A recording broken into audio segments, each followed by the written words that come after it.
wahai kita, para pendeta resort, semua utusan-utusan dari daerah, utusan-utusan dari Sintua Sonior, pilihlah Eporus yang visioner.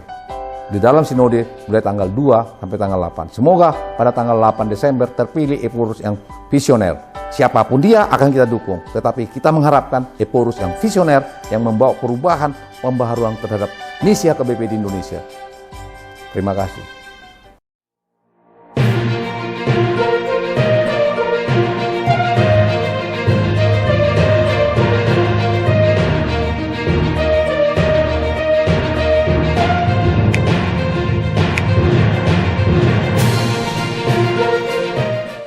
Jelang Sinode Godang ke-67 Huria Kristen Batak Protestan, harapan besar mengalir dari jemaat untuk memilih pemimpin yang mampu membawa perubahan. Acara penting ini, yang akan digelar pada 2 hingga tanggal 8 Desember tahun 2024, menjadi tonggak sejarah dalam perjalanan gereja terbesar di Asia Tenggara ini. Menurut Sahat Pasaribu, seorang anggota jemaat dari HKBP Kebonjeruk, Jakarta, pemimpin HKBP mendatang haruslah visioner dan berani melakukan pembaruan. Fokus pada pendidikan dan kesehatan menjadi isu penting yang ia angkat. Masih banyak yang harus dilakukan untuk meningkatkan pelayanan di bidang ini. Sahat menekankan, misi gereja bukan hanya untuk mengelola keuangan atau menggaji pendeta, tetapi juga memberikan kesejahteraan bagi semua.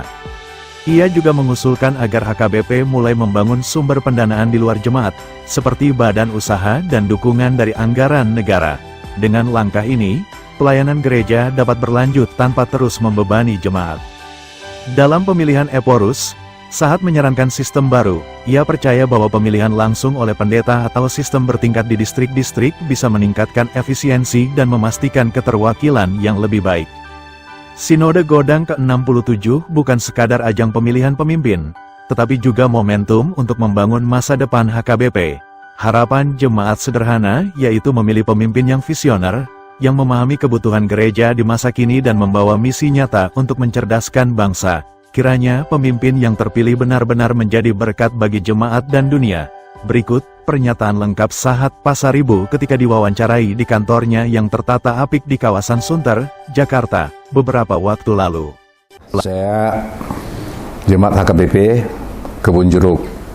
Sebagai jemaat, saya mendambakan terpilihnya Eporus yang visioner yang akan membawa HKBP ke dalam perubahan, pembaharuan, terutama pembaharuan dalam arti bisa membantu peningkatan dalam pelayanan pendidikan, kesehatan, dan kerohanian. Yang selama ini kan HKBP ini sangat tertinggal di bidang pendidikan dan kesehatan. Jadi kami mengharap HKBP ke depan hendaknya memilih Eporus yang mampu, yang visioner membawa perubahan ke dalam HKBP.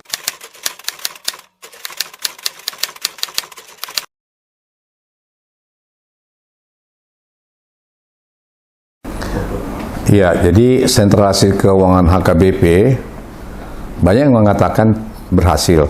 Nah, sekarang masalahnya berhasil diukur dari apa? Itu dulu.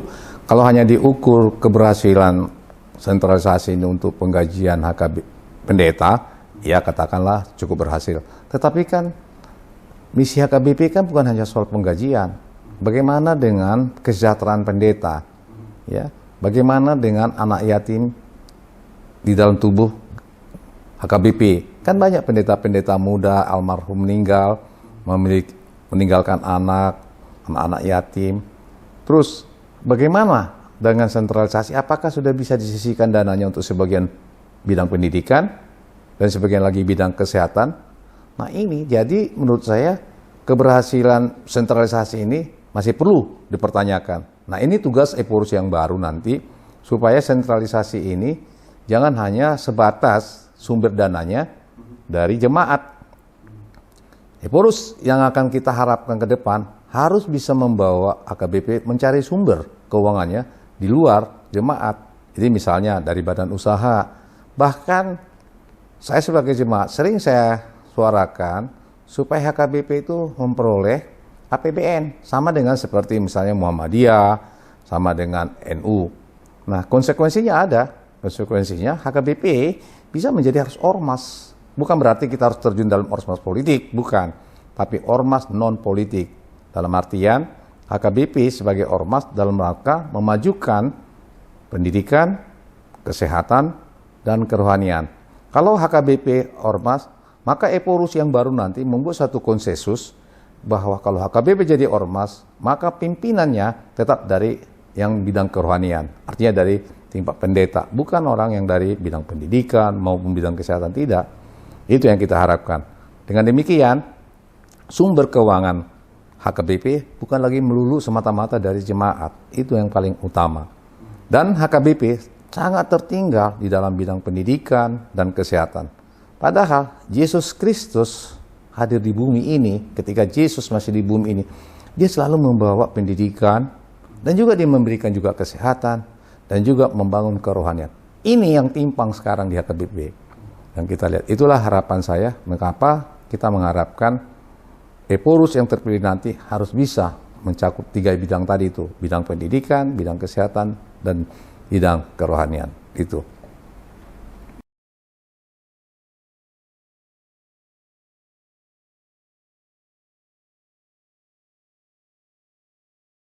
Kalau saya nggak salah ya, pemilihan Eporus sekarang ini, kalau saya nggak salah, melibatkan 1.778 peserta.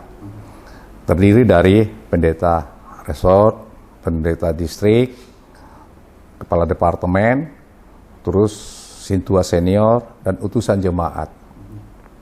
Nah, saya pernah sampaikan kepada Pak Maulinus Siregar, karena kebetulan Pak Maulinus Siregar ini calon Eporus, dan saya cukup kenal lama kepada beliau ini. Saya katakan, Amang, sebaiknya Eporus itu dipilih oleh pendeta saja. Apa kepentingan sintua sama utusan jemaat memilih Eporus?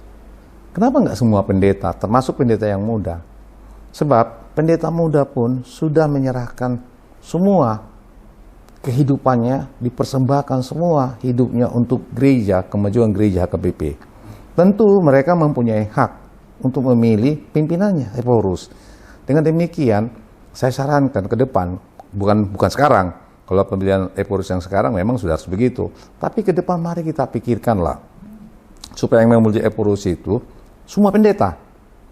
Dan sistem pemilihannya pun membuat terpilih di setiap distrik.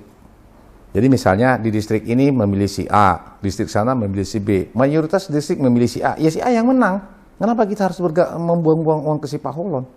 Jadi tugasnya distrik itu apa? Jadi distrik itu pun harus semua difungsikan. Nah, kembali lagi soal tadi. Kalau misalnya HKBP dipilih orang pendeta, nah pendeta ini yang memilih ini kan dia kalau diajak mau jadi HKBP, mau jadi ormas. Tentu mereka pendeta itulah semua yang harus memutuskan. Karena mereka sudah memilih pendeta Eporus yang baru, karena memilih yang dipilih oleh seluruh pendeta. Mereka telah menyerahkan hidupnya di dalam gereja HKBP. Mereka wajar dong, cukup ikut mewakili, ikut memilih siapa pucuk pimpinannya. Ya kan? Itu yang paling kita, para pendeta resort, semua utusan-utusan dari daerah, utusan-utusan dari sintua senior, pilihlah Eporus yang visioner. Di dalam sinode mulai tanggal 2 sampai tanggal 8. Semoga pada tanggal 8 Desember terpilih Eporus yang visioner. Siapapun dia akan kita dukung. Tetapi kita mengharapkan Eporus yang visioner, yang membawa perubahan, pembaharuan terhadap misi HKBP di Indonesia. Terima kasih.